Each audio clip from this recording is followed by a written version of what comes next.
Believe it or not, when somebody gets on a sales call and they don't buy, that decision was usually made in the first 5 minutes of the conversation, way before you ever talked about price. After closing over $10 million in deals and reviewing, I kid you not, thousands of sales calls, I have seen it happen over and over again. There are 5 things that you need to get right on every single call in order for somebody to buy. And listen, you may have heard all 5, but the order is what everybody messes up. Let's get to the good stuff. The first thing I am going to talk about here, and arguably most important, is how you are perceived on your actual sales calls. Super important, okay? So one thing that I live by, a line that I always tell myself and other salespeople that I work with as well, is confident closers need no framework. AKA, confidence and conviction is what sells people in the first place. And in order for you to fully understand this, let's do a little bit of a thought exercise, okay? Let's imagine you yourself, right? You are about to jump on a call for something that is gonna cost you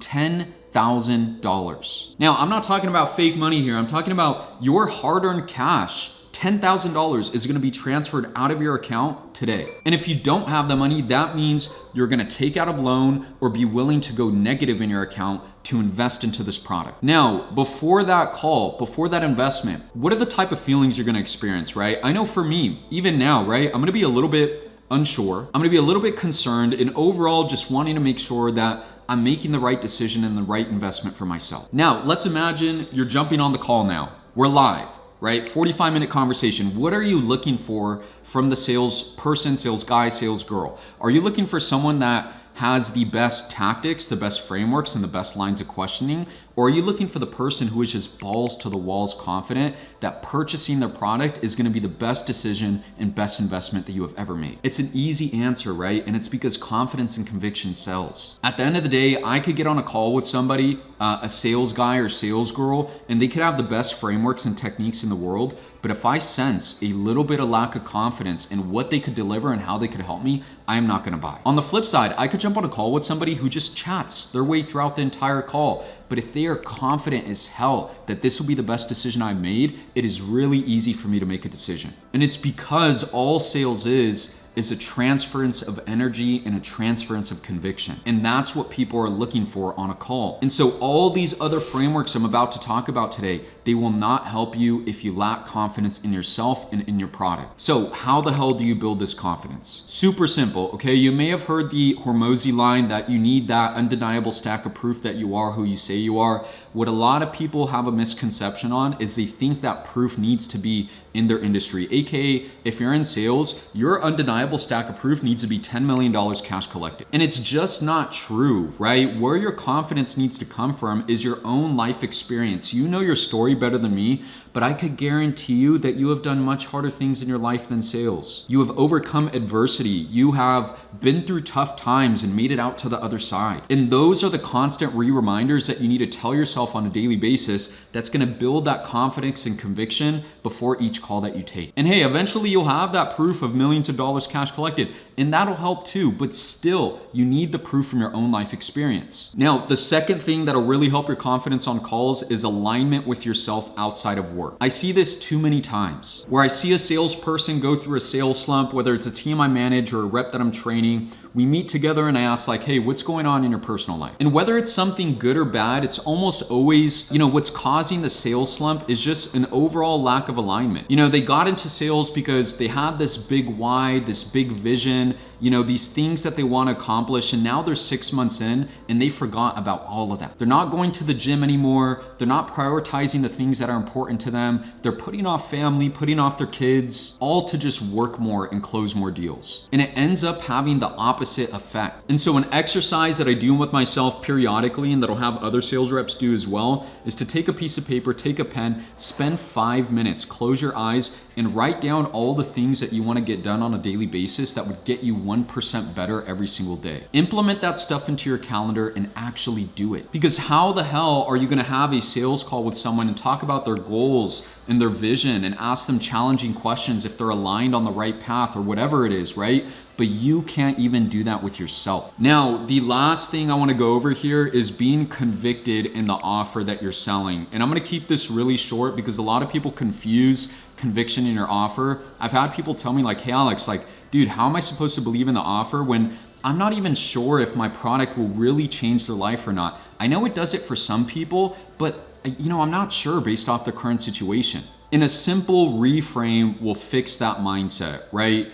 When you're selling, when you have an offer that you're selling to people on a daily basis, it's not about believing that your offer will be the thing that turns them into a millionaire and completely change their life. It's about believing that based off their current situation, based off all the answers that they gave you, your product is the best next step for them right now. When I was taking sales calls for Thack and Win, I'd get, everyone who came in either had 1 property, 2 properties, or no properties. Every once in a while, I'd get a big real estate mogul on a call. But honestly, when I sold them the offer and, when they told me their goals was to own 20 properties, it's like, hey, man, I'm not sure if you're gonna get to 20 properties because that's gonna take a lot of work on you. But from what I do know about you, you're a high income earner, you're paying a lot of taxes, you want to set up investments for you and your family and make passive income. This is the best next step for you right now. Therefore, I am convicted and I'm gonna go for the close. Now, the second thing to go over is what you're actually selling. If you ever taken a call and you felt great about the conversation, but they didn't buy, ask yourself, did you spend more time just talking about your product and the features,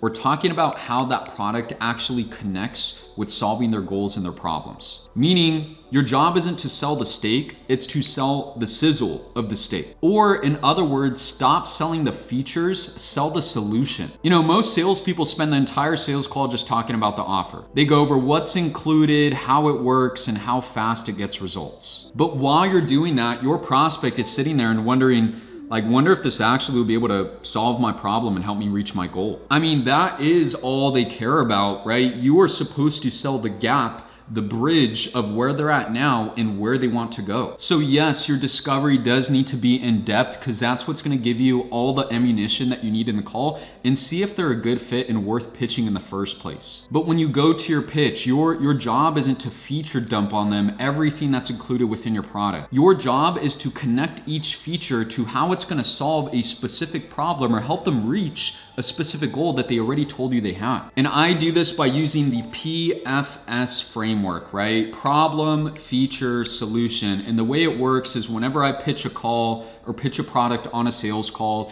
typically you want to break it up into 3s, right? Warren Clough talks about this. Humans understand things for some reason in groups of 3s. I'm not going to give you the scientific answer right now, but if Warren Clough says it, I'm going to believe it. He's a sales stud. Read his book, How to Pitch Anything, right? But the PFS framework starts for problem, feature, solution, and I do this for each pillar of my 3-pillar pitch. Meaning, because I'm selling the bridge, because I'm selling the sizzle of the steak, not just the steak, I will start each pillar by saying, hey, Mr. Prospect, you remember how you told me you're experiencing XYZ problem? Once they say yes and I get that alignment, I'll say, cool, here is the feature of our product, ABC. From there, I'll move to the solution and I'll say, what that's gonna do for you, Mr. Prospect, is make sure XYZ problem is eradicated and never happens again. And obviously that was a riff, you guys, but PFS, problem, say the problem, feature, say the feature, and then solution. Tell what that feature will solve based off what the prospect told you earlier in the call. So now that you understand selling the bridge, let's actually talk about discovery. So arguably one of the most important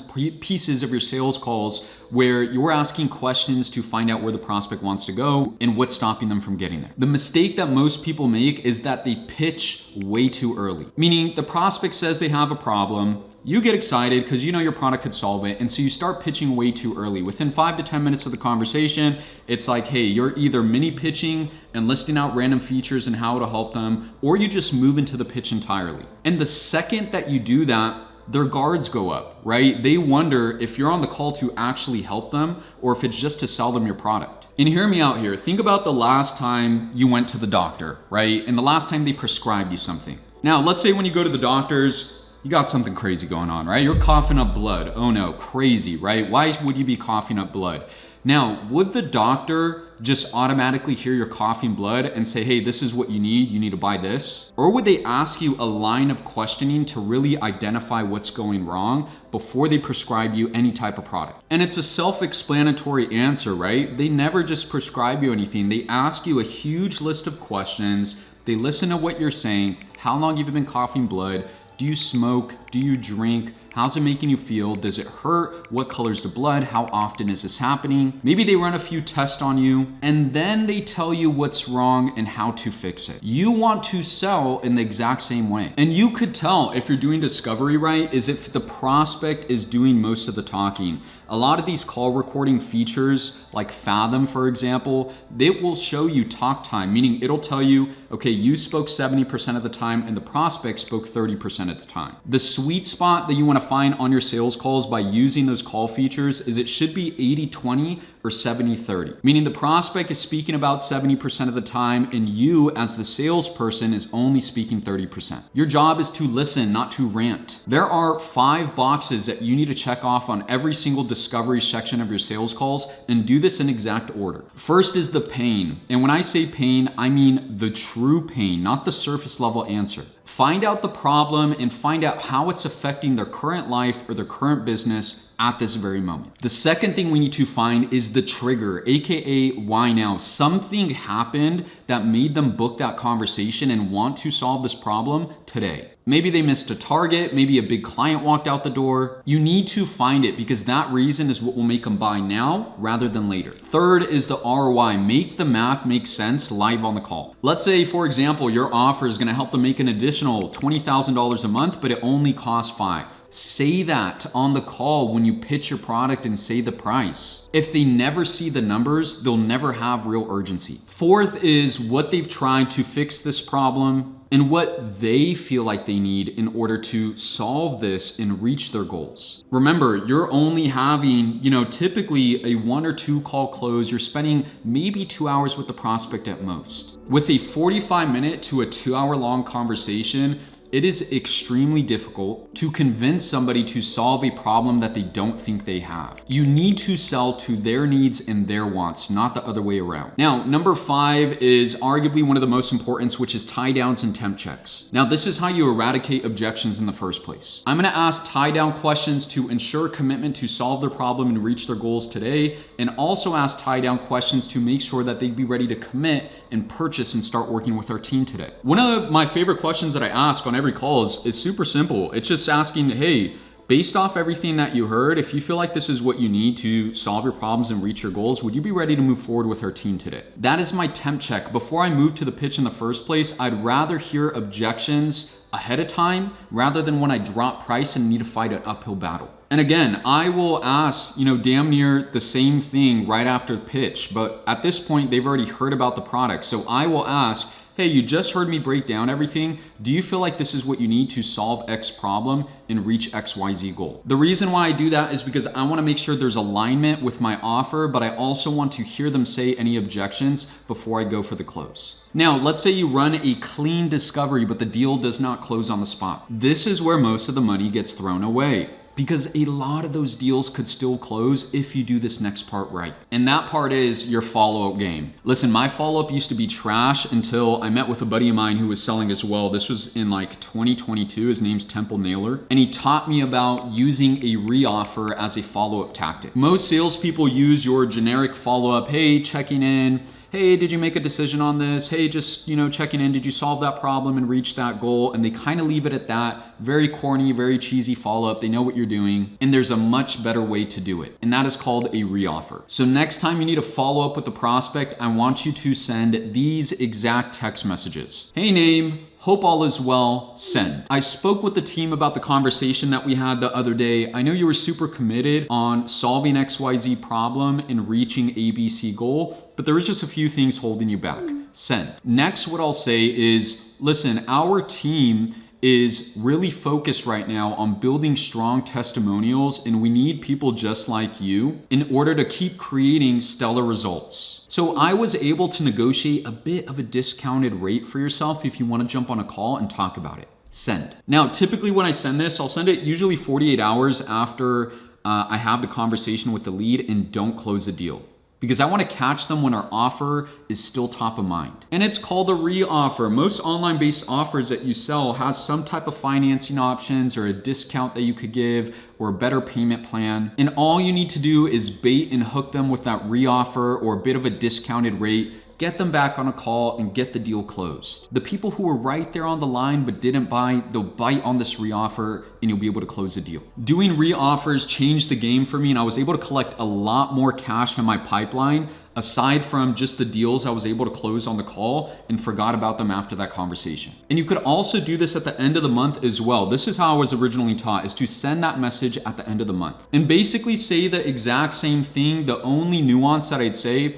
is, hey, we are one deal away from a record month. We need a hero right now, and if you still want to join, this would be the best time to jump into the group. You'd probably be able to negotiate a really good rate or even a good discount for you to come in. I'd blast that to all my follow-up leads, get a ton of responses, and maybe get 2, 3, 4 deals across the line that wouldn't have closed otherwise. Now, before we get to the next one, and it is the one that I get asked about the most, I do want to say, you guys, I do have a sales community. If you want me to review your sales calls personally and train you with sales and even get you placed into a better high paying offer, that's exactly what it's for. Check out the link in the bio. If you have questions, let me know. Now, let's go back to the call itself, because you could do a sales call perfectly, but if you don't accomplish these things, you'll lose the deal before you pitch the offer. And the way to fix this is to stop this before it ever happens. I talked about this earlier, but I want to dive into a little bit more depth with it, which is overcoming and mainly preventing objections from happening in the first place. What most people don't realize is that objections don't happen out of nowhere. It was building throughout the entire call. Objections are like zombies, and zombies are loud, okay? You could hear them coming if you're listening and you're asking the right questions. The best closers will kill these zombies in the middle of the call before they have a chance to bite them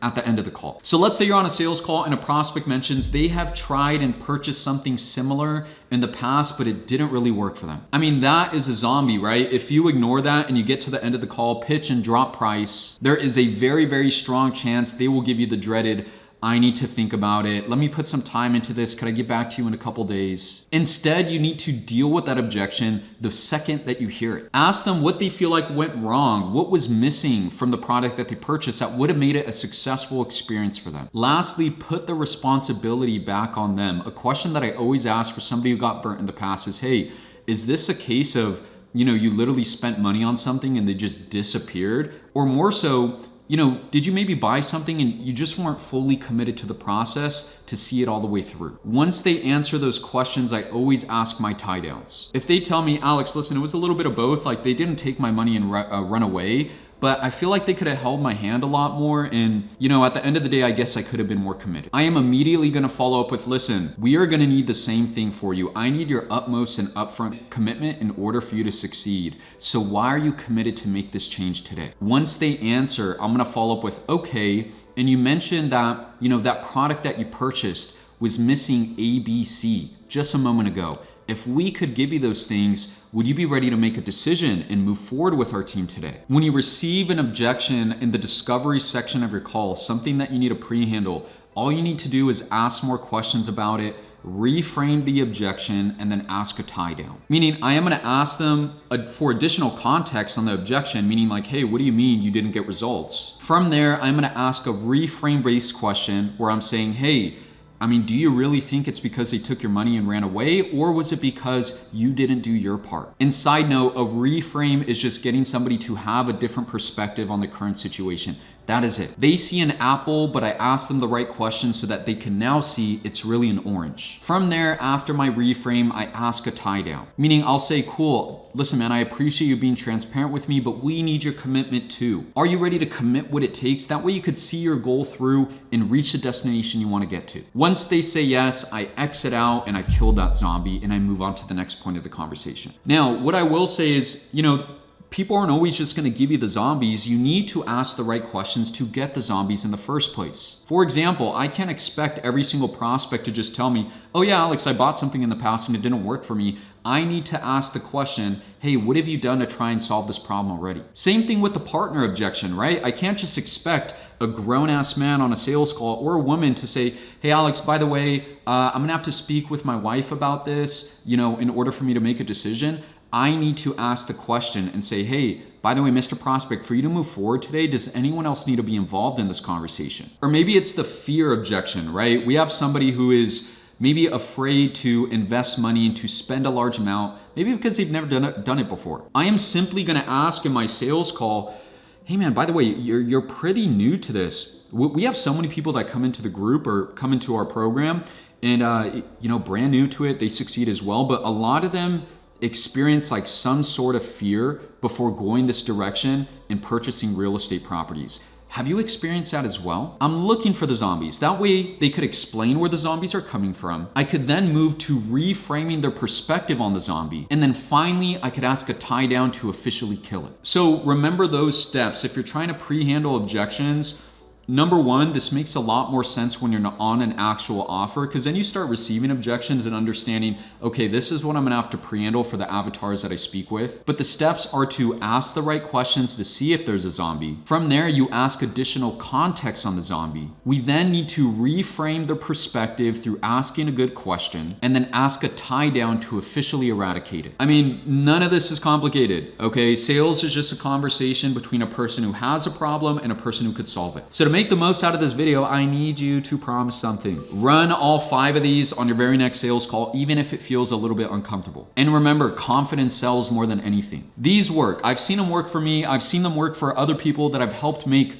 break past the $10,000 a month number with sales. And with that being said, this is just a few of the exact systems that I teach sales reps that I work with, where I review live sales calls for you, I train you for whatever offer you're on, I'm making sure you're making more money, and even help with placement as well. The link is in the description if you wanna check it out. If not, that's fine. I'm gonna be posting videos every single week, dropping as much free value as possible. Hopefully this helps, and as always, once you learn to sell, you will never starve. Thanks.